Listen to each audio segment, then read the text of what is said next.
తులారాశి చిత్తా 3, 4 పాదాలు, స్వాతి, విశాఖ 1, 2, 3 పాదాలలో జన్మించినటువంటి జాతకులు. తులారాశి వారికి శుక్ర భగవానుడు తులారాశిలో సంచారం చేయడం వలన చాలా ఆనందదాయకమైనటువంటి విశేష అంశాలు తెలుస్తూ ఉంటాయి.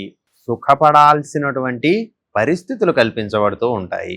నిద్రలేమి సమస్య నుండి వీరు కొంతవరకు ఉపయుక్తమైనటువంటి వాతావరణాన్ని పొందుతూ ఉంటారు. ఇప్పటి వరకు నిద్రలేని రాత్రులు గడిపినటువంటి రోజుల నుండి ఈ వారము కొంతవరకు మంచి స్థితిని పొందుతారు. తులారాశి వారు ఈ వారం చేయబోయేటటువంటి కార్యక్రమాలు సఫలీకృతం అవుతాయి. తద్వారా మానసికమైనటువంటి ఆనందము, కుటుంబంలో వచ్చేటటువంటి సంతోషము అనేటటువంటిది ఇంత అని చెప్పడానికి అవకాశం లేదు. వీరు చేసేటటువంటి కార్యక్రమాలు నిర్విఘ్నంగా కొనసాగడానికి అవకాశం ఉంటుంది. స్త్రీల ద్వారా సంతోషాన్ని పొందుతారు.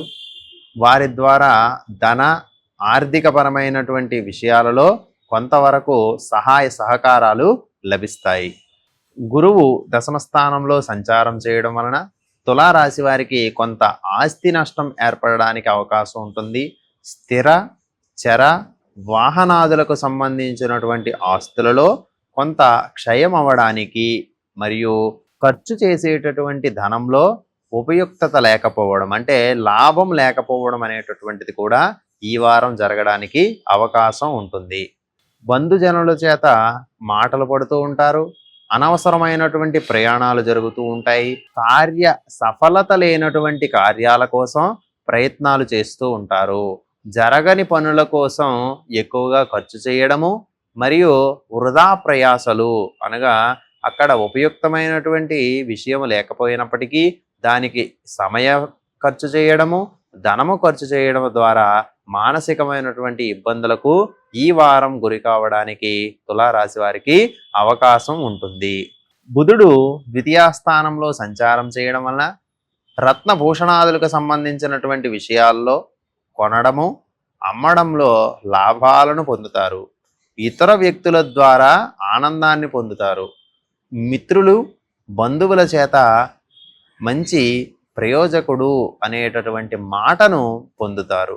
ఈ వారం మంచి ఆరోగ్యాన్ని కలిగించబడుతుంది. అలానే మంచి వ్యక్తులతో, కొత్త వ్యక్తులతో పరిచయాలు ఏర్పడతాయి. గురుతుల్యులైనటువంటి వ్యక్తులతో జీవనాన్ని కొనసాగిస్తూ ఉంటారు. తద్వారా విషయ అన్వేషణలో వీరికి అపార జ్ఞానము కలగడానికి అవకాశం ఏర్పడుతుంది. అదే సందర్భంలో సరైనటువంటి జ్ఞానం లేకపోవడం వలన నీచజన సాంగత్యం కూడా పొందడానికి అవకాశం ఉంటుంది. ఎవరు గురువు, ఎవరు అపకీర్తి పాలైనటువంటి వ్యక్తి అని గుర్తించే విషయంలో తులారాశి వారు తప్పటడుగు వేయడానికి అవకాశం ఉంటుంది.